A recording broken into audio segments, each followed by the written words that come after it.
오늘 하셔야 되는 거요. 역학에서 가장 중요하다는 오늘 해야 되는 거 물체의 운동입니다. 그래서 이 부분이 역학의 다야. 오늘 배울 내용이. 그만큼 중요해. 되겠어? 자, 오늘 해야 되는 게 물체의 운동인데요. 여러분들 지구상에 있는 모든 물체, 이 미래탐 건물도 있고 저 자동차도 있고 너네도 있어. 자, 지구상에 있는 모든 물체의 운동성을 기준으로 나누면 사실은 운동성을 기준으로 나눌 때 물체는 두 종류로 나눌 수 있어요. 어떤 물체가 한 지점에 있는데 시간이 지나도 이 물체의 위치가 안 달라져. 그런 애들을 우리는 정지된 물체라고 하죠. 근데 시간이 지났을 때 물체의 위치가 이렇게 달라져. A에 있던 물체가 B까지 왔어. 이렇게 시간이 지남에 따라 물체의 위치가 달라지는 아이들을 우리는 운동하는 물체라고 한다. 그러면 정지된 물체하고 운동하는 물체를 우리가 구별할 수 있니? 제정신만 있으면 누구나 구별됩니다. 뚜렷하게 차이가 있어요. 그럼 도대체 운동하는 물체는 뭐가 다른데? 라고 하면 움직인다면 매 순간 얘는 어딘가를 향해 갑니다. 그 방향이 바뀌어도 상관없고요. 어떤 특정한 순간을 보면 걔는 어딘가를 향해 가죠. 그리고 이 10m를 가는데 2초 걸리는 애도 있고 10초 걸리는 애도 있어요. 빠르기도 가지고 있죠. 그래서 움직이는 물체는 움직이면서 운동 상태라는 걸 갖는데 그걸 우리는 뭐라 그런다? 빠르기와 방향을 합해서 빠방을 합해서 운동 상태라고 합니다. 이러한 운동 상태를 가지고 있는 물체를 운동하는 물체라고 합니다. 그래서 운동하는 물체는 매 순간 빠르기와 방향을 갖는다. 이것 때문에 정지되어 있는지 움직이는지 우리는 구분할 수 있다. 이걸 합해서 운동 상태라고 한다. 그래서 그러면 우리가 오늘 해야 되는 거 물체의 운동 상태를 어떻게 표현할 수 있어? 이 얘기 하겠다는 거예요. 자, 그중 첫 번째 물체가 움직일 때 방향이요. 이 방향 어떻게 나타내? 라고 하면 한국말로요. 위쪽으로 가고 있어요? 아래쪽으로 가고 있어요? 앞으로 가요? 뒤로 가요? 이렇게 표현하면 돼. 근데 이제부터 여러분들은 방향을 뭐 할 거냐면 계산할 겁니다. 계산합니다. 방향을 계산할 때는 앞뒤라는 한국말로 놓고 계산하는 게 쉽지 않거든요. 그래서 이 방향을 계산할 때 플러스와 마이너스의 기호를 놓고 방향을 표현합니다. 그래 놓고 계산합니다. 그래서 물리에서 쓰는 플러스와 마이너스는 방향을 표현하는 기호예요. 수학처럼 크다와 작다의 의미를 절대 가지고 있지 않습니다. 절대 가지고 있지 않습니다. 그러니 플러스 2의 빠르기로 가고 있는 애가 있고 마이너스 5의 빠르기로 가고 있는 애가 있어. 누가 더 빨리 가는 거니? 플러스 2가 빠를까? 마이너스 5가 빠를까? 마이너스 5가 훨씬 더 빨리 가는 애입니다. 얘는 앞쪽 방향으로 2의 빠르기로 가고 있다면 얘는 뒤쪽 방향으로 5의 빠르기로 가고 있다는 뜻이에요. 그러니 얘가 훨씬 빠르다. 느끼셔야 됩니다. 수학처럼 플러스와 마이너스는 크다와 작다의 의미를 절대 가지고 있지 않다. 물리에서는. 되겠습니까? 플러스와 마이너스는 물리에서는 방향을 표현합니다. 단, 여러분들이 플러스라는 방향, 어떻게 플러스예요? 그건 네가 놓으면 돼. 제가 3번 문제 풀 때 플러스를 앞쪽 방향으로 놓는 그 순간 마이너스는 무슨 방향이 되니? 뒤쪽 방향이 되는 거야. 그래서 2번 문제 풀 때 나는 플러스를 아래쪽 방향으로 놓을래요. 그 순간 마이너스는 뭐가 되는 거니? 위쪽 방향이 되는 거야. 알겠어? 플러스와 마이너스는 여러분들이 잡으시면 됩니다. 그 문제 풀 때. 대신에 플러스와 마이너스는 서로 반대 방향이라는 뜻입니다. 알겠어? 이렇게 놓고 문제 푸시면 돼. 그래서 앞으로 방향을 플러스와 마이너스로 놓고 계산하시면 됩니다. 단, 계산이 끝나고 나서 답지에 쓸 때는 네가 플러스를 뭘로 넣었는지 모르잖아. 그러니까 답지에 쓸 때는 플러스 2의 빠르기예요가 아니고 앞쪽 방향으로 2의 빠르기예요. 이렇게 쓰시는 게 맞아요. 알겠습니까? 이렇게 표현합니다. 자, 그 다음에 물체가 움직이는 빠르기를 우리가 어떻게 표현할 거냐? 오늘의 핵심은 얘죠. 물체가 움직이는 빠르기 어떻게 표현해? 이거 중학교 3학년 때부터 나옵니다. 자, 우리가 알아둬야 되는 어떤 물체가 움직이는데 그 아이 얼마나 빠르게 움직여? 나는 빠르기는요. 일정한 시간 동안에 얼마만큼 위치가 변했니? 위치 변화량으로 계산합니다. 일정한 시간 동안에 위치 변화량으로 계산하는 게 빠르기입니다. 자, 그중 빠르기를 정확하게 표현하려면 첫 번째, 위치 변화를 정확하게 계산할 수 있으셔야 돼요. 이 새끼가 몇 초 동안에 위치가 얼마나 달라졌어? 라고 하는 첫 번째, 위치 변화량을 정확하게 표현하는 게 관건인데, 그죠? 어떤 애가 첫 번째, 앞으로 10m 가요. 그리고 나서 뒤로 백해서 4m 오는 동안 2초 걸린 아이가 있다고 치자. 그러면 얘 위치 변화량이 얼마입니까? 라고 얘기할 때 위치 변화량이 두 종류가 있어요. 우리요 중학교 3학년 때 얘 간거리 얼마야? 몇 미터? 병기라. 얘 간거리 얼마? 간거리는 14. 네, 됐어. 라고 하는 얘는 앞쪽으로 10m 가고요. 뒤쪽으로 백해서 4m 왔어요. 그래도 나는 내 스스로 앞으로 가든 뒤로 가든 간 거니까 내가 간 모든 거리를 더해서 나의 이동거리라고 표현할래. 그러니까 나는 앞쪽으로 가든 뒤쪽으로 가든 내가 가는 방향은 신경 쓰지 않을 거야. 그냥 내가 간 거리를 다 더해서 얘기할 거야. 그러니까 내가 간 거리는 14m야 라고 나타내는 걸 우린 이동거리라고 합니다. 방향 생각하지 않고 내가 간 모든 거리를 더해서 표현하는 게 이동거리입니다. 근데 선생님, 앞으로 간 거랑 뒤로 간 건 다르잖아요. 다르죠. 그러니 나는 방향을 신경 써서 나의 위치 변화를 표현할 거야. 이걸 멋진 말로 고등학교에서 쓰는 변이라고 합니다. 방향을 신경 쓴 위치 변화량을 변이라고 하는데, 그러면 저의 변이 얼마예요? 너 출발 어디서 했어? 여기서요. 그래서 2초 후에 도착 어디서 했어? 여기요. 여기가 도착한 지점이죠.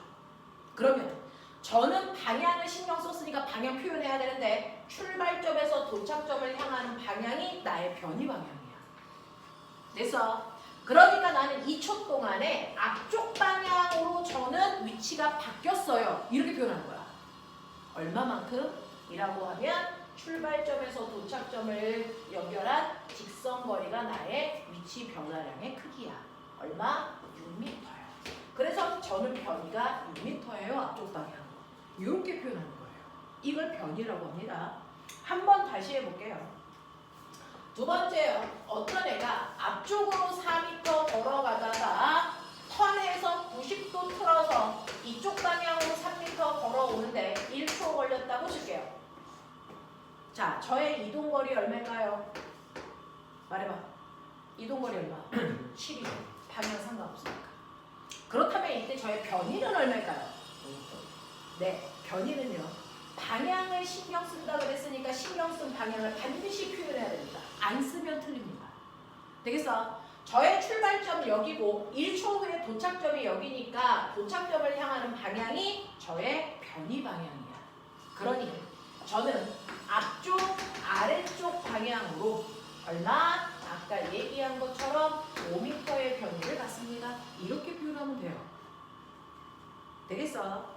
또요. 세 번째. 어떤 애가 운동장 트랙을 돌아 200m 트랙을 A에서 출발해서 한 바퀴 돌아서 제자리로 오는데 10초 걸렸다고 칠 거야. 되겠어? 저의 이동거리 얼마일까요? 이동거리 얼마입니까? 이 새끼 한 바퀴 돌았어. 이동거리 얼마? 얼마? 얼마? 얼마짜리 트랙 돌았다고요? 200m짜리 트랙 돌았어요. 그러면 저의 이동거리 얼마입니까? 200m야. 되겠죠? 저의 변이 얼마일까요? 0입니다. 제자리로 돌아갔잖아요. 됐어. 변이는 0입니다. 출발을 A에서 했는데 도착도 A야. 그럼 저는 변이가 0입니다. 됐어. 변이가 0일 땐 방향이 없습니다. 그냥 0이라고 쓰시면 돼요. 됐죠? 또 네 번째 어떤 애는요. 앞쪽 방향으로 걸어가요. 10m 걸어가는데 5초 걸렸다고 치자. 꼬맹아, 저의 이동거리 얼마? 이동거리 얼마? 말해줘. 10. 맞아. 변이 얼마? 10. 자, 변이는 반드시 뭘 표현해야 돼? 방향. 그러니까 어디? 앞쪽 방향으로 얼마? 10m. 알겠습니까? 이렇게 표현합니다. 자, 똑같이 움직이더라도 그 아이의 이동거리가 얼마냐고 물어봤는지 변이가 얼마야 라고 물어봤는지를 정확하게 구별할 필요가 있겠죠? 왜? 똑같이 움직이더라도 변이와 이동거리는 다르니까. 알겠어? 왜 달라? 이동거리는 방향 신경 안 쓴 거고요. 변이는 방향을 신경 쓴 값이기 때문에 달라. 그죠?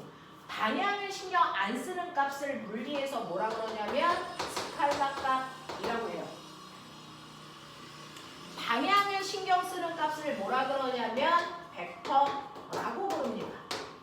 벡터. 자, 이동거리는 스칼라고요. 변이는 벡터이기 때문에 똑같이 움직이더라도 크기가 다르게 나타날 수 있습니다. 되겠어? 그래서 정확하게 뭘 표현하라고 그러는지 알고 가셔야 됩니다. 자, 그러면 이러한 위치 변화를 걸린 시간으로 나눠. 그게 우리가 원하는 진짜 빠르기야. 됐어? 자, 그러면 이런 식으로 이동 거리를 위치 변화량을 걸린 시간으로 나누면 진짜 빠르기가 나오는데, 그죠? 너네가 본 것처럼요. 첫 번째, 이동 거리를 걸린 시간으로 나눈 빠르기도 있지만 변이를 걸린 시간으로 나눈 빠르기도 있어. 그죠? 이동 거리를 걸린 시간으로 나눈 빠르기를 뭐라고 할까? 이걸 중3 때 배우는 속력이라고 부르죠. 근데 방향을 가지고 있는 변이를 걸린 시간으로 나눈 빠르기는 뭐라고 하는 줄 아세요? 이걸 속도라고 합니다. 이걸 속도라고 합니다. 그래서 속력과 속도는 다른 말입니다. 다른 말입니다. 되겠지? 그죠? 첫 번째 1번 기억나요? 앞으로 10m 가다가 뒤로 백해서 4m 오는 거. 됐어? 이 아이의 평균 속력 얼마야? 라고 하는 겁니다. 됐어? 자, 평균 속력이라고 할 때 평균자 생략하고 우리는 그냥 속력이라고 표현하는 거예요. 그걸 걸린 시간 동안 시간으로 이동거리를 나누는 겁니다. 얘 이동거리는 14m였고요. 걸린 시간은 2초라고 했어요. 그래서 이걸 2초로 나누면 속력 나오죠. 물리는요. 숫자는 숫자끼리 계산, 단위는 단위끼리 계산합니다. 그래서 얘는 빠르기가 7m/초입니다. 이렇게 갑니다. 이게 1번의 평균 속력입니다. 자, 그러면 평균 속도는 얼만데요? 라고 하면 변이를 걸린 시간으로 나누죠. 첫 번째 변이는 앞쪽 방향으로 6m입니다. 이걸 똑같이 걸린 시간 2초로 나눕니다. 자, 물리에서는 방향은 방향끼리, 숫자는 숫자끼리, 단위는 단위끼리 계산합니다. 근데 방향이 하나밖에 없죠. 그러니까 속도는 변이 방향 그대로 갑니다. 앞쪽 방향으로 3입니다. 라고 얘기하면 돼요. 네. 자, 두 번째 2번이요. 자, 이 피타의 형태로 움직여요. 이렇게 움직일 때 1초 걸린다 그랬어요. 그러니까 이동거리인 7m를 1초로 나누면 속력 7m/초고요. 앞쪽 아래쪽 방향인 5m를 걸린 시간 1초로 나누면 속도죠. 그러니까 얘 속도는 앞쪽 아래쪽 방향으로 옵니다 라고 얘기하면 돼요. 자, 3번은 운동장 트랙 한 바퀴 도는데 10초 걸렸다 그래서 그랬을 때 얘 이동거리 200m니까 이걸 10초로 나누시면 이때 평균 속력은 20이고요. 이렇게 열심히 뛰었는데 평균 속도는요. 변이가 0이니까 평균 속도 0입니다. 아세요?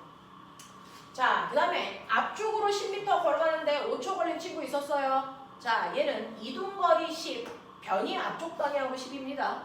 자, 이걸 걸린 시간 5초로 나누시면 평균 속력은 2m/초고요. 평균 속도는 앞쪽 방향으로 입니다. 이렇게 나오겠죠. 되겠습니까? 이동거리, 변이, 속력, 속도 구별하겠어? 변이만 정확하게 구해낼 수 있으면 돼요. 자, 근데 우리는 연관적 목적의 친구들이니까 답고 하는 거 의미 없어요. 너네가 해야 되는 건 뭐냐면 잘 보시면요. 1번에 평균 속력의 크기 7인데 평균 속도의 크기가 5야. 평균 속력이 훨씬 더 커. 속도에 비해서. 2번이요. 얘 7이고 5라서 역시 속력이 큽니다. 3번이요. 속력 20인데 속도 0이라서 열만큼입니다. 근데 4번이요. 속력인데 속도의 크기 2라서 같습니다. 값을 구하는 거에 초점을 맞추지 말고요. 걔네들의 패턴, 변화 보시는 겁니다. 그래야 문제를 풀 수 있어요. 자, 이렇게 선생님이 칠판에 4가지 경우를 그려놨는데 그러다 보니까 얘네들의 속력의 크기가 속도의 크기보다 크거나 같은 경우를 우리가 봤습니다. 그럼 저 궁금한 거, 작은 경우가 있습니까? 속력이 속도보다 작은 경우 있습니까? 이거 존재할 수 없습니다. 속력이 속도보다 크기가 더 작은 경우가 나왔다면 그건 틀린 답이야. 절대 존재할 수 없어요. 왜요? 라고 얘기하면 똑같은 물체가 움직이니까 걸린 시간분의 속력은 이동거리고요. 속도는 똑같은 시간분의 움직임 변이로 계산하는 건데 변이가요. 출발점과 도착점을 연결한 가장 짧은 거리 최단 거리거든요. 변이가 가장 짧은 거리 최단 거리입니다. 그러니 속력이 더 작으려면 변이보다 더 작은 이동거리가 있어야 되는데 그 거리가 존재할 수 없습니다. 이게 제일 작은 최단 거리라서. 알겠습니까? 그래서 항상 속력이 속도보다 크거나 같다. 작을 수 없다. 이해되죠? 자, 그럼 그중 어떨 때 같아? 어떨 때 커? 차이가 못 봤습니다. 여기서 여기까지 보세요. 1번, 2번, 3번 경우는 속력이 속도보다 큰 경우입니다. 근데 4번만 유일하게 속력과 속도의 크기가 같습니다. 차이점이 못 봤습니다. 방향이 한 배만. 그렇죠. 보세요. 지금 보시면 1번 같은 경우에 가다가 턴 방향 180도로 바꿨어. 2번 같은 경우에 턴 90도로 바꿨어. 3번은요. 매 순간 움직이는 방향이 달라지고 있어요. 됐어. 근데 4번은 운동하는 방향이 한 번도 바뀐 적이 없습니다. 이 차이입니다. 되겠어? 물체가 가다가 한 번이라도 방향을 전환하는 그 순간 무조건 속력이 커진다. 방향을 바꾸는 그 순간 무조건 속력이 커집니다. 예외는 존재하지 않습니다. 물리의 장점, 예외가 없다는 겁니다. 되겠어? 속력과 속도가 같은 경우 절대 얘는 방향을 바꾸지 않았다. 한 방향으로 가고 있다. 이 얘기입니다. 그래서 앞으로 꼬맹아 물리 공부할 때요. 똑같은 공부를 하더라도 어떤 애들은 심화 문제도 막 풀거든요.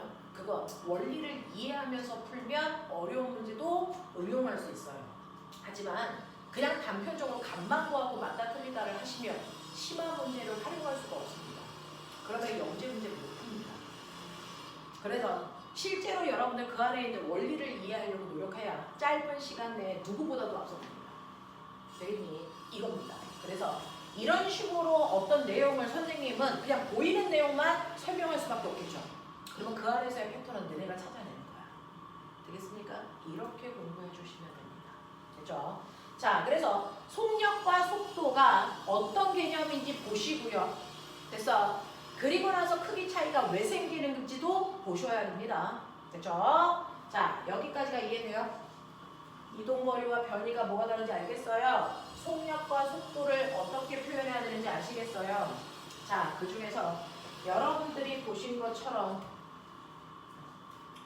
위치 변화량이 이동거리는 방향을 가지고 있지 않는 스칼라 값이라서 크기만 나타내면 됩니다. 근데 변이는 방향을 갖는 값이기 때문에 반드시 방향도 같이 표현해야 됩니다. 똑같이 속력 방향이 없는 값이라서 빠르기만 표현하면 됩니다. 근데 속도는 방향을 갖는 값이라서 반드시 방향까지도 써줘야 됩니다. 알겠습니까? 네. 그래서 여러분들 속도가 얼마야? 라고 물어보면 당연히 앞쪽 방향으로 1입니다. 이렇게 표현하면 돼요. 근데 문제를 풀다 보면 속도가 얼마니가 아니고 속도의 크기가 얼마니? 이렇게 물어봐요. 이렇게 물어보면 크기만 알려줘 라는 거니까 앞쪽 방향 이럴 땐 쓸 필요 없어요. 그냥 1입니다 라고 쓰십니다. 알겠어? 크기만 물어보면 방향은 표현할 필요 없어 라는 뜻입니다. 그래서 똑같은 걸 묻더라도 속도라고 물어봤을 때와 속도의 크기를 써 라고 물어봤을 때 표현 방법은 좀 다르다. 이렇게 두세요. 오늘이 첫날이라 낯설어서 뭔가가 대단한 것 같죠? 사실은 하다 보면 별거 아닙니다. 자, 그러면 이런 식으로 우리가 기본적으로 물체의 운동을 이해하기 위해서 빠르게 어떻게 표현하는지도 봤단 말이야. 자, 그러면 이렇게 움직이는 물체에 운동의 꼬매가 뭐가 있냐면 운동의 종류가 있어. 물리에서 관심을 갖는 건요. 물체가 움직이는 빠르기와 방향이 어때? 요거밖에 관심이 없어. 사각형이 가다가 동그라미 됐어? 이런 관심 없어. 고체가 가다가 액체 됐어? 상태 변화? 그건 화학 시간에만 관심 있는 거야. 물리에서 관심 있는 건 빠방밖에 없어요. 그래서 나는 어떤 물체가 움직일 때요. 그 물체의 빠르기와 방향이 바뀌어 안 바뀌어? 나 이것만 관심 있어. 자, 근데 물체가요. 처음에 움직일 때 걔의 빠르기와 방향이 얼마냐면 오른쪽 방향으로 2의 빠르기로 갔다. 근데 시간이 지나서 나중이 됐는데 얘 빠르기와 방향이 여전히 오른쪽으로 2의 빠르기로 가고 있어. 그러면 얘는 변한 게 있니 없니? 없죠. 됐어. 자, 이걸 꼬맹이들은 아무것도 안 변하는 운동을 했어요. 이렇게 초등학교 아이들이 표현해요. 안 변했어요. 그죠? 이걸 중3 때는 뭐라고 표현할까요? 이 운동을? 등속. 등속. 등속. 이걸 중학교 3학년 때는요. 빠르기 안 바뀌어. 그래서 등속. 방향도 안 바뀌어. 그래서 직선. 등속 직선 운동이에요. 이렇게 표현해요. 중3 때. 그래서 근데 이걸 고등학교에 올라오면 언니 오빠들이 아가들 못 알아듣게 어려운 말로 표현합니다. 똑같은 얘기를. 뭐라고 할까요? 등속 직선 운동은 빠르기 안 바뀌어, 방향도 안 바뀌어 따로 표현한 거잖아. 이걸 합쳐서 언니 오빠들은 빠르기와 방향을 다 가지고 있는 게 속도죠. 그래서 속도가 안 바뀌어 등속도 운동해 이렇게 표현합니다. 그냥 똑같은 걸 그냥 어려운 말로 표현한다고. 고등학교에 올라가면 이걸 등속도 운동이라고 한다고. 빠르기도 방향도 안 바뀌는 운동을 등속도 운동이라고 해요. 나 이거 비슷한 단어 아는데? 등속 원운동. 그러면 꼬맹아, 등속 원운동을 등속도 운동이라고 해도 된다 안 된다? 될까? 이거 안 됩니다. 왜요? 등속 원운동은요. 빠르기는 안 바뀌지만 원운동, 방향이 바뀌고 있잖아요. 그러니까 얘는 등속 직선 운동이 아닙니다. 그래서 등속도 운동은 등속 직선 운동만을 표현하는 단어야. 그래서 이렇게 된다. 그래서 아무것도 안 바뀌는 운동이 등속도 운동이래요. 자, 그러면 어떤 애가 쭉 가고 있어. 방향은 안 바뀌는 게 맞는데 빠르기도 안 바뀌는지 확인하고 싶어. 그래서 내가 조사를 했어. 그랬더니 맨 처음에 0초, 1초, 2초, 3초, 4초 라고 하는 시간이 지날 때요. 물체의 위치 0초일 때 그 물체의 위치를 기준점에 놨다고 쳐. 1초 지나니까 그 기준점으로부터 2m 먼 곳에 가 있어.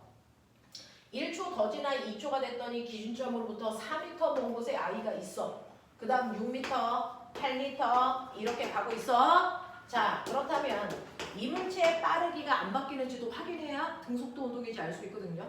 자, 그럼 어떻게 하면 돼요? 이걸 구간을 이렇게 작게 세분해서 자릅니다. 그랬을 때 각각의 구간마다 빠르기가 바뀌는지 안 바뀌는지 조사해 보면 되거든요. 첫 번째 구간은요. 1초라는 시간 동안에 2m 갔습니다. 그러니까 이 구간의 평균 속력이 얼마입니까?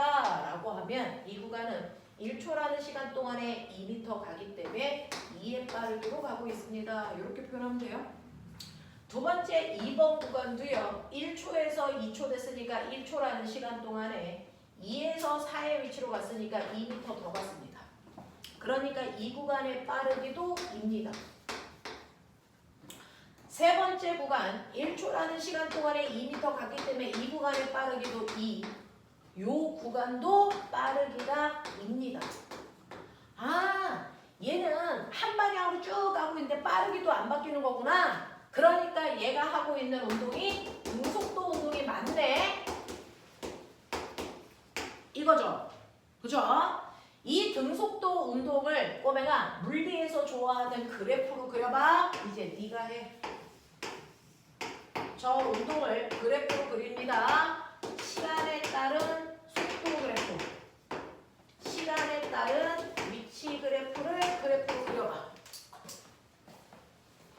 저 지나가면서 개형 맞게 잡았나 볼게요.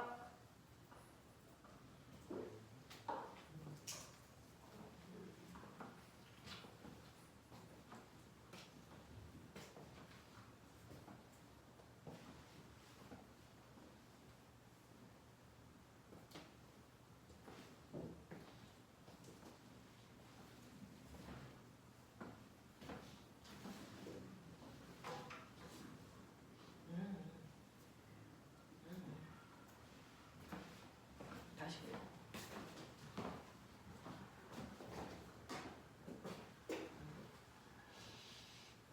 정신 차려. 네.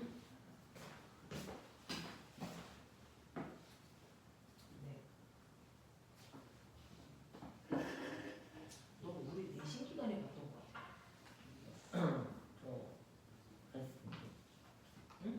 저 내신이가 안 봤을 거예요. 저 아직 중요해서 그런 것 같아요. 난 너 어디서 봤는데? 선생님이랑 수업한 적 없어? 네. 어떻게 그럴까?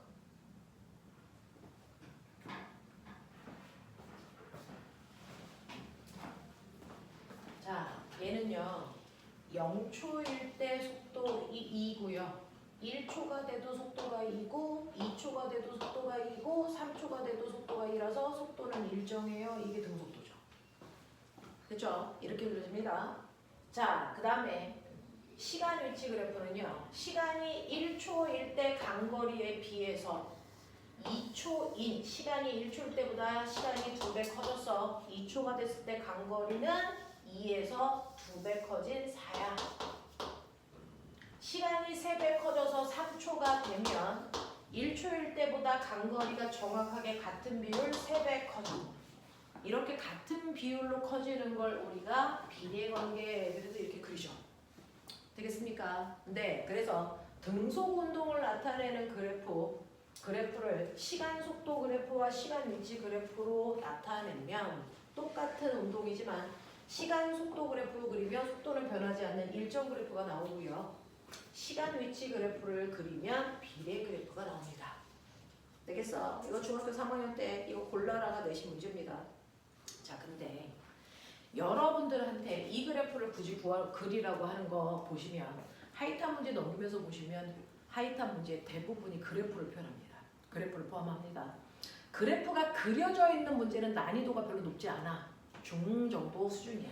근데 그래프가 안 그려져 있는 문제는 그래프를 그려야만 풀 수 있거든요.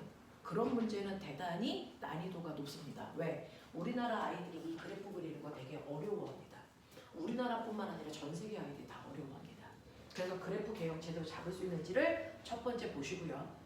그리고 나서 이 그래프는요. 사실은 눈에 보이는 정보도 있지만 숨어있는 정보도 있다. 그 숨어있는 정보를 찾는 게 상위권 아이들이 하는 일이다. 되겠어? 실제로 그래프 이거 그려놓고요. 1초, 여기 속력 2, 여기 2초. 실제로 학교에서 이 그래프 그려놓고 2초일 때 속력 얼마니? 이거 물어보겠니? 절대 아니거든요. 그러니까 X축과 Y축에 있는 정보는 눈에 보이는 정보야. 근데 그거 말고 그래프에는 숨을 수 있는 곳이 두 군데 있어서 거기에 누가 얼마로 숨어있니? 이건 찾는 문제거든요. 그게 물리야. 그래서 그래프에서 숨을 수 있는 곳 몇 군데 있다고요? 2군데. 어딜 것 같아요? 그래프에서 숨을 수 있는 곳은 2군데죠. 바로 수학 시간에 열심히 배웠죠. 기울기와 뭡니까? 면적. 자, 너네 기울기 구하는 방법 수학 선생님이 가르쳐 주셨어요. 어떻게 구해요? 기울기는 x축분의 y축의 변화량이 숨어 있는 거야 라고 중학교 1학년 때 미친 듯이 배웠거든요. 근데 그건 값을 구할 때 쓰시고요. 의미는요 똑같습니다. 자, 이 새끼 기울어졌죠. 그럼 이 기울기에 의미가 있어요. 뭘 것 같습니까? 라고 하면 x축분의 y축의 변화량이 기울기에 숨어 있는데 x축이 뭐냐면 시간입니다. y축이 뭐냐면 위치니까 위치 변화량. 이게 바로 저 그래프의 기울기 값이야. 뭘 것 같습니까? 시간분의 위치 변화량. 뭐였지? 말해. 시간분의 위치 변화량. 속도 또는 속력. 되겠습니까? 네. 라고 하는 이 그래프의 기울기는 속력 또는 속도를 나타내고 있다. 처음부터. 그러니 얘 보세요. 꼬매나 1초일 때 기울기가 더 커? 2초일 때 기울기가 더 커? 같죠. 그러니까 1초일 때도 2초일 때도 속도가 같은 무슨 운동하고 있다는 거야? 등속도 운동하고 있다고 여기 써져 있는 거야. 알겠습니까? 이 얘기예요. 모든 그래프에서의 기울기는 언제나 x축분의 y축의 변화량의 의미가 기울기에 숨어있다. 그래서 얘는 기울기가 속도다. 근데 얘는 1초일 때도 2초일 때도 기울기가 똑같으니까 등속도 운동하고 있다는 뜻이다. 알겠습니까? 또요. 그래프에 숨을 수 있는 또 하나가 면적입니다. 이 그래프 밑에 면적에 뭔가의 의미가 숨어 있어. 자, 수학 시간에 면적 어떻게 구하라고 그랬냐면 가로 곱하기 세로. 다시 말해 x축과 y축의 곱이 항상 면적 속에 숨어 있습니다. 그래서 이 그래프의 가로축은 뭐냐면 시간입니다. 세로축이 뭐냐면 속력입니다. 또는 속도. 됐어. 그러면 꼬맹아 속력 곱하기 시간 뭐라고 배웠니? 네. 그래서 이 그래프의 면적이 바로 간거리. 다시 말해서 이동거리 또는 변이가 숨어 있습니다. 그러니 잘 봐. 얘 1초 동안 간거리 얼마예요? 네. 1로 잘라서 보십시오. 1초 동안 간거리 얼마? 2m. 얘 1초 동안 간거리 2m였어요. 2초 동안 간거리 얼마입니까? 2초 동안 간거리는 이렇게 면적 구하시면 되죠? 4. 맞아. 그래서 2초 동안 간거리는 4였습니다. 되겠냐? 이렇게 표현한다. 그래프에선 숨어있는 걸 찾을 수 있는 능력이 있어야 된다. 그건 상위권 아이들만 할 수 있는 능력이다. 그거 찾아내야 된다. 됐죠? 그래서 등속도 운동 그래프 저렇게 그립니다. 자, 근데 물체가 움직이면서 아까 우리가 봤던 것처럼 아무것도 안 바뀌는 운동이 있어요. 빠르기도 방향도 안 바뀌어요. 그걸 우리는 중3 때는 등속 직선 운동한다고 표현하지만 고등학교 올라오면 등속도 운동한다고 표현해요. 그러니까 문제 읽으면서 이 새끼 등속도 운동해 라고 하면 아, 이 새끼 안 바뀌네 이 뜻이야. 알겠어? 해석해야 돼. 자, 그러면 이거의 반대가 뭘까요?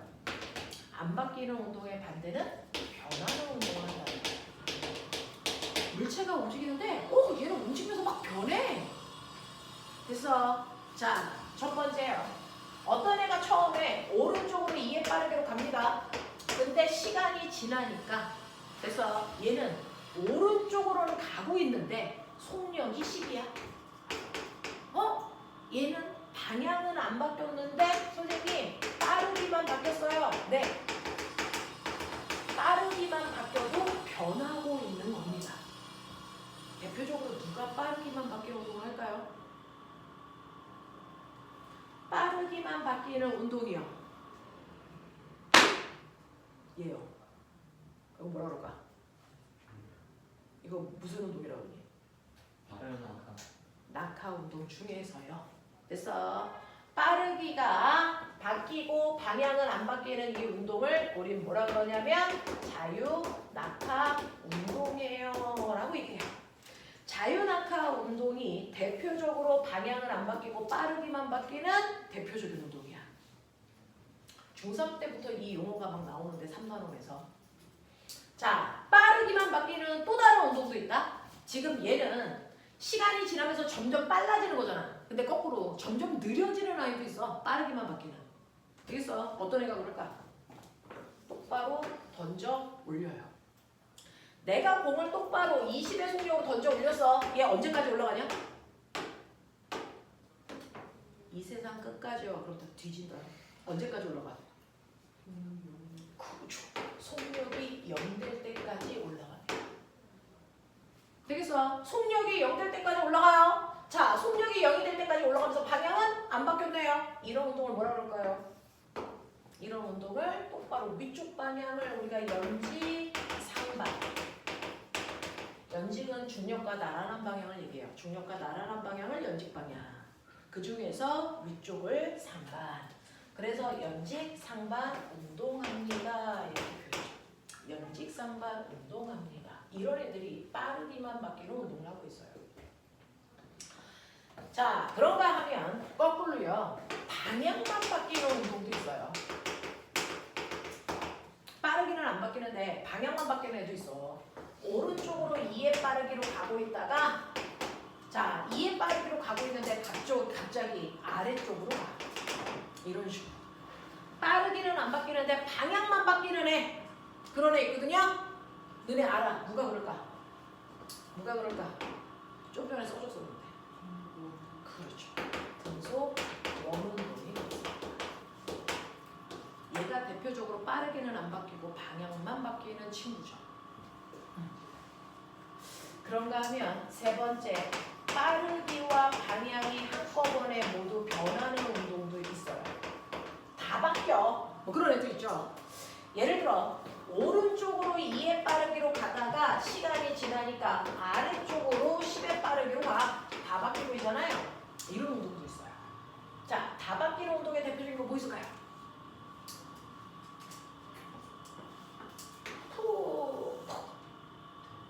이거를 우리는 분리해서 뭐라고 하냐면 포물선 운동합니다. 이래. 포물선 운동. 공을 던졌더니 비스듬히 올라갔다 떨어지잖아요. 이걸 우리가 포물선 운동이라고 그래. 올라갔다 떨어지면서 느려졌다 빨라지거든요. 그렇죠? 또 있어. 이 포물선을 거꾸로 그려봐. 거꾸로 그리면 뭐가 있을까요? 시계추 운동. 이걸 우리 뭐라고 하는 줄 아세요? 진자 운동회. 이렇게 표현합니다. 지금 선생님이 칠판에 써드린 이 5개는 고등학교 교재에 항상 나오는 용어들이야. 이 용어 들으면 얘가 무슨 운동하는지 뭐가 바뀌는지를 여러분들은 인지하게 될 겁니다. 수업하다 보면. 됐죠? 이렇게 5개의 운동이 뭔가가 바뀌는 운동입니다. 빠르기만 바뀌던 방향만 바뀌던 한꺼번에 다 바뀌던 어쨌든 변하는 운동을 해요. 그걸 고등학교 언니 오빠들은 우리 못 알아듣게 무슨 운동한다 그러냐면 가속도 운동해라고 표현합니다. 가속도 운동한다라고 표현합니다. 아무것도 안 바뀌는 운동은 등속도 운동한다고 그러고요. 뭔가가 바뀌는 운동은 가속도 운동한다라고 표현한대요. 되겠어? 그래서 이제부터 여러분들은요. 등속도 운동은 중3 때 배우거든요. 중3 때 배워요. 요 용어만 안 쓰는 것 뿐이지 등속도 운동은 중3 때 배워요. 고등학교 올라오면 가속도가 주인공입니다. 됐어? 그래서 책에 보시면 가속도 운동 열나 많이 써 있는데 그걸 읽는 순간 아, 이 새끼 뭐 바뀌네. 뭐가 바뀌지? 왜 바뀌지? 이거 하시면 돼요. 알겠어? 자, 그 가속도 운동도 아까처럼 대표적인 예를 들어봐 드리면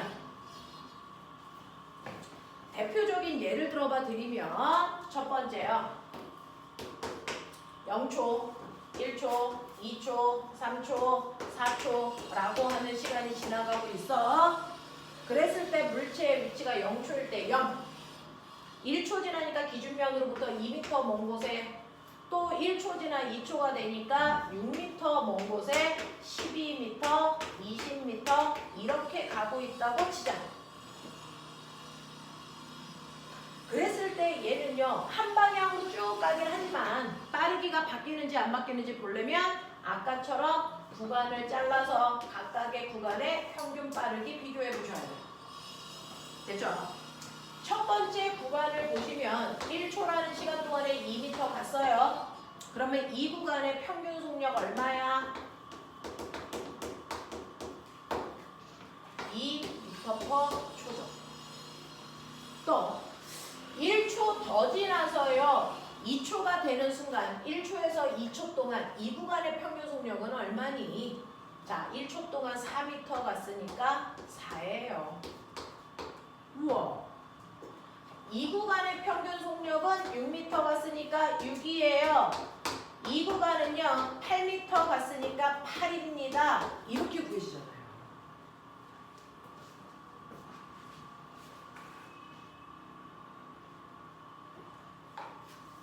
그러니 여러분들이 보시는 것처럼 얘는 한 방향으로 가고 있어도 시간이 지나면서 점점 빠르기가 바뀌는 가속도 운동합니다.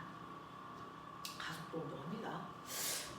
바뀌는 가속도 운동을 하는데 선생님 속력 또는 속도 구했어요. 그러면 그 변화량인 가속도는 얼마일까요? 우리 변화량을 가속도라고 하는 거예요.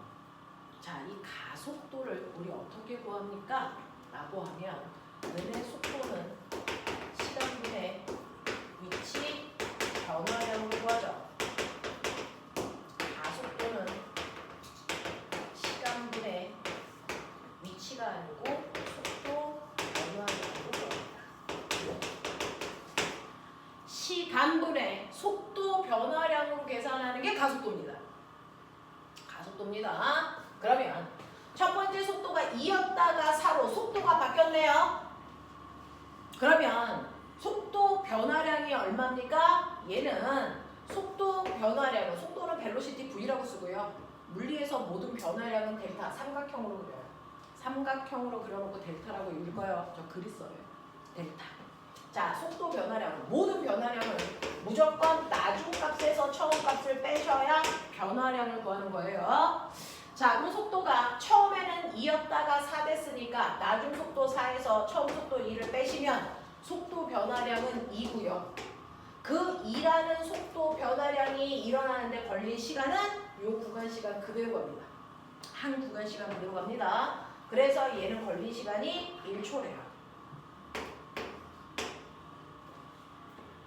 그러면 가속도 얼마입니까? 라고 하면 숫자는 숫자끼리 계산, 단위는 단위끼리 계산하셔야 돼요. 그래서 얘는 2 미터 퍼 세크 퍼 세크 뭐라고 쓸까요? 미터 퍼 세크 제곱. 이게 가속도의 단위입니다. 미터 퍼 세크 제곱. 두 번째요. 이 구간에도 가속도 한번 구해볼까요? 네, 이번에는 4에서 6으로 가니까 속도 변화량 2인 거 맞고요. 걸린 시간, 구간 시간 그대로 가는 거니까 1초인 거 맞아요. 그래서 이 구간의 가속도입니다.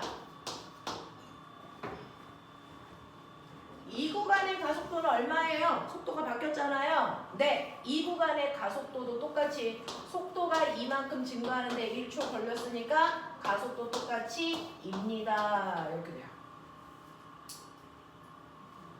네.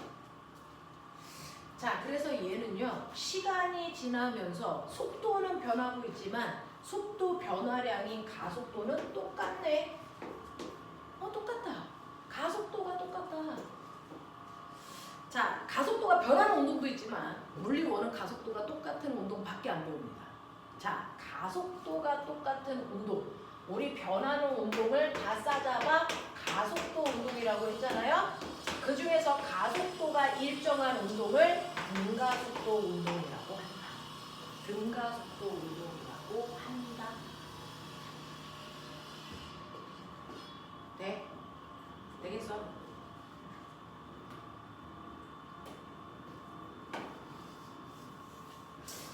그럼 꼬맹아, 요 운동을 그래프로 그릴 거야. 저 운동을 그래프로 그릴 거야.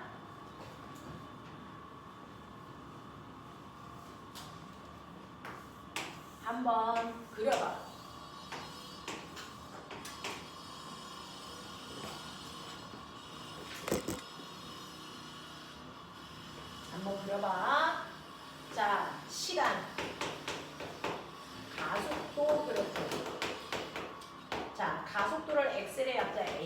맞고요. 시간은 타임의 약자 t로 표현해요. 자, 시간, 속도 그래프. 속도는 벨로시티 약고 V로 쓸게요. 마지막, 시간, 위치 그래프. 위치는 스페이스의 약자 S로 써요.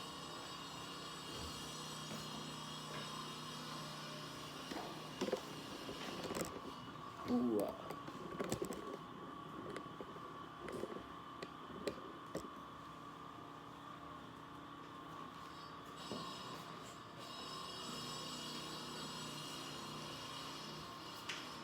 무슨 공사를 그렇게 열심히 하시지?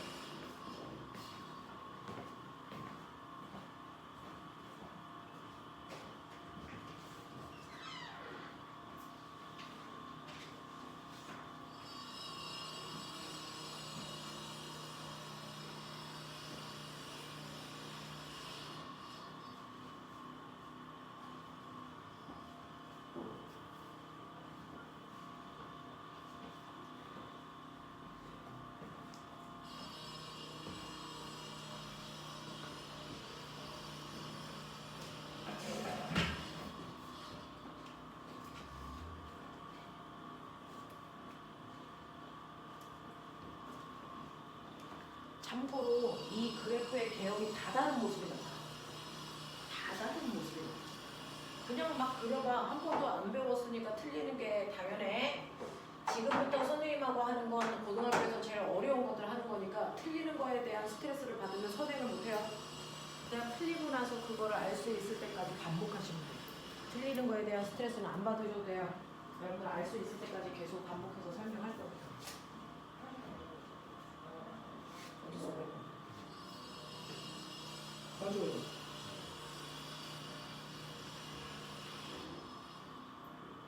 이거 곡선, 이거 직선? 맞아? 이거 중에.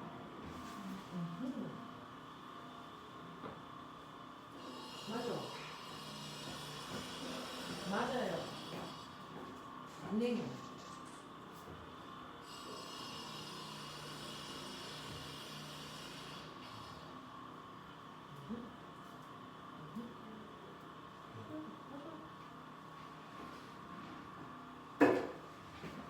곡선일까 직선일까? 그거 아까 얘기했죠. 정확하게 시간이 늘어나는 비율과 그래서 같은 비율로 나타나면 비례니까 직선이야. 그래서 근데 같은 비율이 아니고 그거보다 더 큰 비율이 나타나면 곡선이 나타나야 되겠죠. 뭐 이런 느낌이야. 자, 그래서 보시면요. 예요. 여러분 이제 앞으로는 영지에서 제일 좋아하는 거 그래프 그려봐라. 이거거든요. 입시 문제에서. 그러니까 그래프 그리는 거에 그냥 익숙하면 돼요. 자꾸 해보셔야 돼요. 안 하고 익숙할 수 없어요. 자, 보시면 0초, 1초, 2초, 3초 여러분들이 마음속으로 찍어보시면 얘는 시간이 지나도 가속도의 크기가 2로 똑같잖아요. 그러니까 가속도의 크기가 2로 같은 크기가 그대로 유지되는 이 그래프가 등가속도. 되겠어? 이렇게 그리면 돼. 자, 근데 시간 속도 그래프는요. 0, 1, 2, 3 이렇게 되잖아요. 근데 보시면 자, 1초가 됐을 때 속도가 2인데 2초가 되면 1초일 때보다 시간이 2배 커지는데 속도도 1초일 때보다 정확하게 2배 커져. 맞죠? 3초가 되면 시간이 3배 커지는데 3초일 때 평균 속도가 1초일 때 평균 속도에 비해서 정확하게 같은 비율만큼 커져요. 그래서 시간, 속도 그래프는 비례합니다. 자, 시간 위치 그래프는 보시면 1초였다가 2초가 됩니다. 시간이 2배가 됐을 때 간거리는 2였다가 4가 아니고 6이 됩니다. 2배가 아니고 3배 커지죠. 같은 비율로 커지지 않습니다. 그래서 얘는 개형이 포물선 형태인 이런 모습이 나타납니다. 되겠어? 이렇게 그려집니다. 자, 근데 아까 선생님이 말씀드렸죠. 여러분들은 그래프에 숨어있는 걸 찾아낼 수 있는 능력을 가져야 된다. 그게 상위권 친구입니다. 저는 여러분들을 최고의 상위권으로 만들려고 하고 있는 중이거든요. 자, 아까 그래프에서 기울기는 항상 x축분의 y축에 값이 숨어 있는 거야. 그래서 시간 위치 그래프에서 기울기는 속력이 숨어 있어. 이거 얘기했죠? 그럼 꼬매나. 시간 위치 그래프? 시간 위치 그래프 똑같은데 그래프 모양은 다른데 그래도 상관없습니다. x축과 y축의 의미만 똑같으면 이때 기울기는 여러분들이 알고 있는 것처럼 속력 또는 속도입니다. 그래프 개형하고 전혀 상관없어. x축과 y축이 시간 위치 그래프면 언제나 기울기는 속력이야 또는 속도야. 그러면 꼬맹아 기울기를 구해야 되는데 1초인 순간의 속도 얼마예요? 그럼 이거 1초인 순간의 기울기 구해야 되잖아. 어떻게 그리면 될까? 이거 접선 기울기 구하면 돼요. 그래서 우리는 못 구해. 그냥 접선 기울기가 이만큼이야. 그것만 알면 돼. 자, 2초인 순간의 속력이 얼마예요? 그러면 2초를 지나는 접선 기울기 구하면 돼요. 근데 이 값은 얼마인지 모르는데 느껴봐.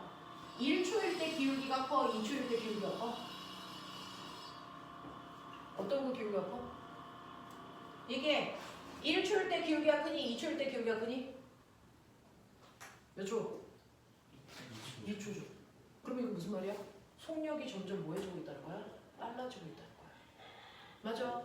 근데 1초일 때 속력은 2고요. 2초일 때 속력은 4로 속력이 빨라지고 있는 모습이 이렇게 나타난다. 알겠냐? 네. 그래서 시간 위치 그래프에서 여러분들 접선 기울기 그리면 이 접선 기울기의 의미가 바로 그 순간의 순간 속도를 얘기한다.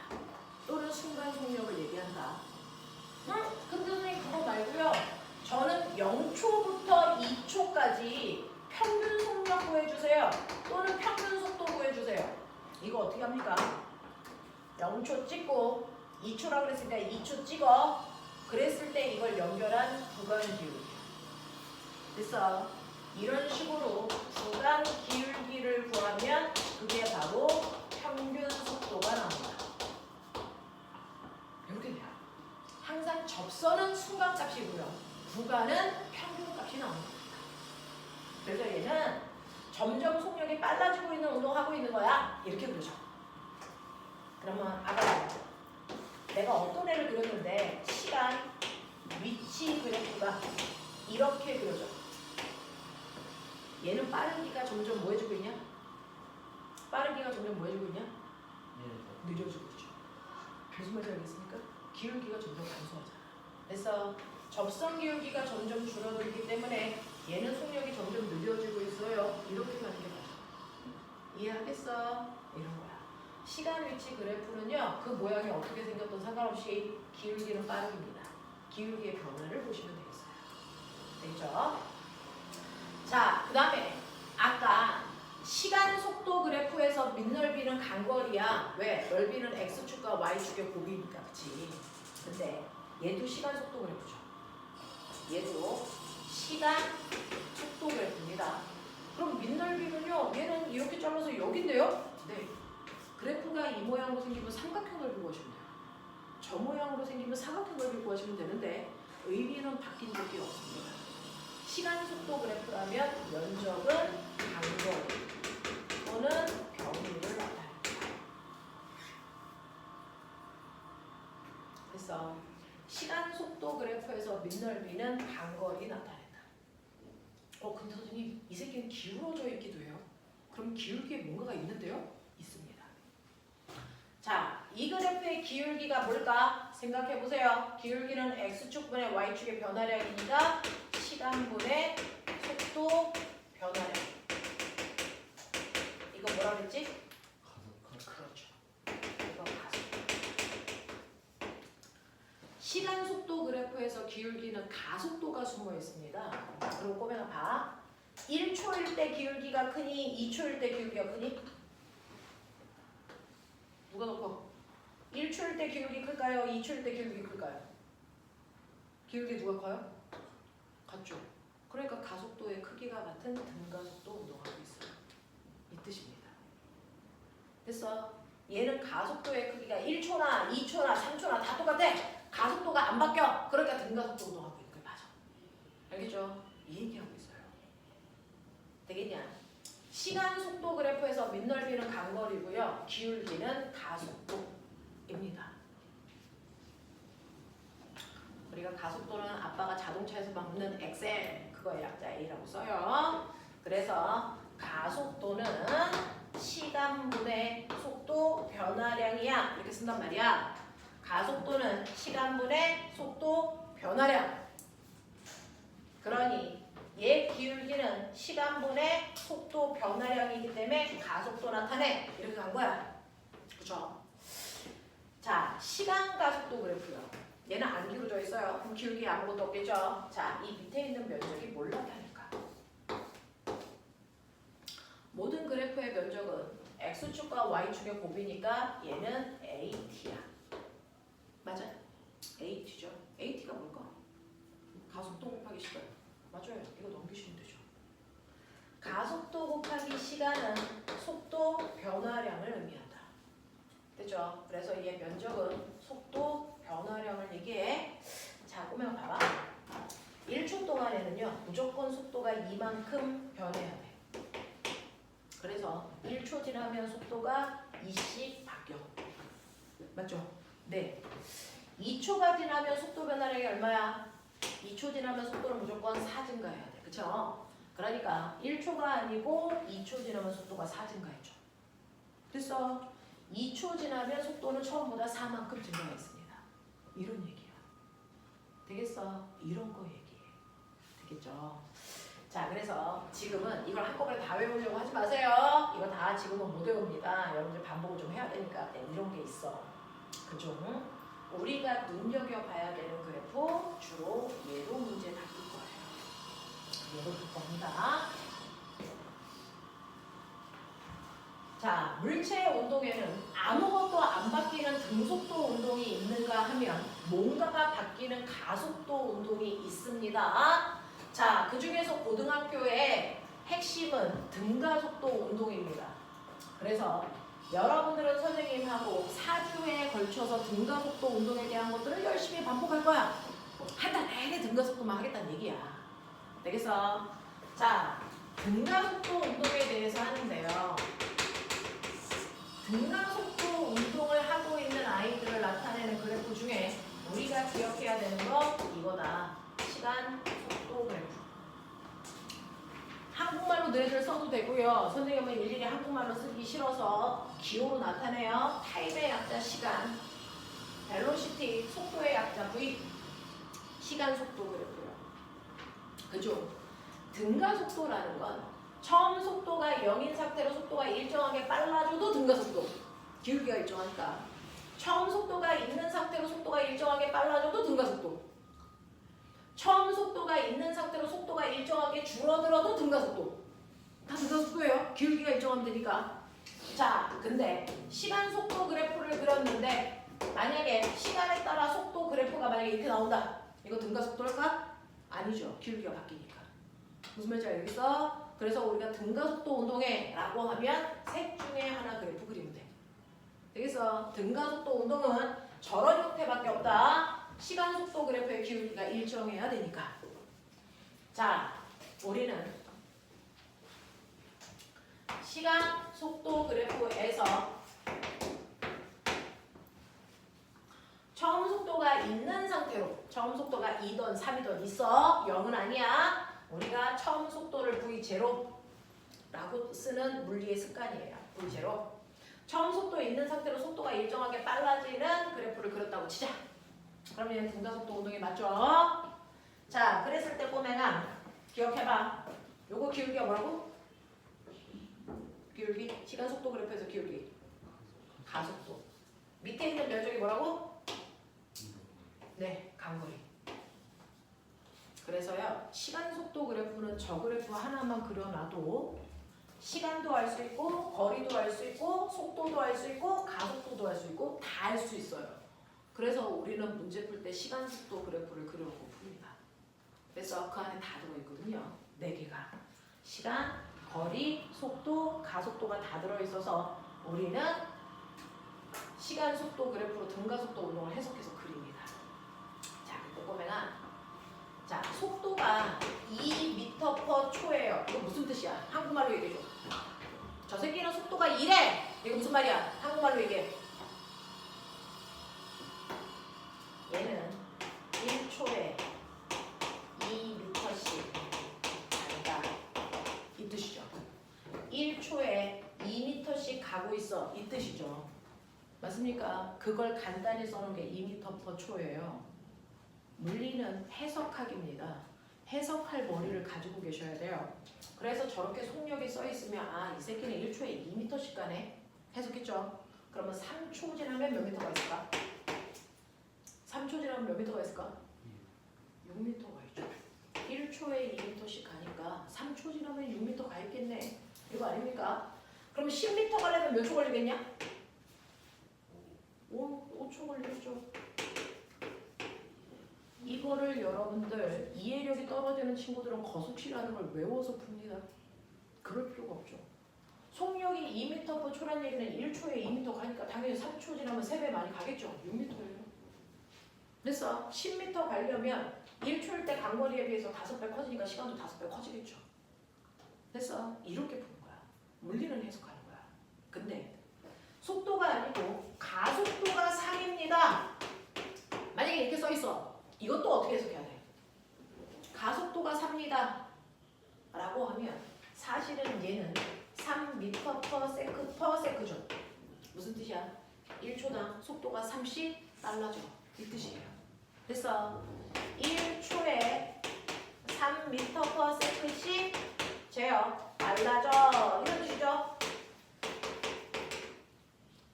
1초당 속도가 30 빨라져. 이걸 우리가 간단히 쓴 게 가속도가 3이야. 이렇게 하는 거야. 되겠죠? 자, 그럼 꼬맹아. 얘는요. 3초 지나면 속력이 얼마 빨라졌어? 3초 지나면. 속력 얼마 증가해?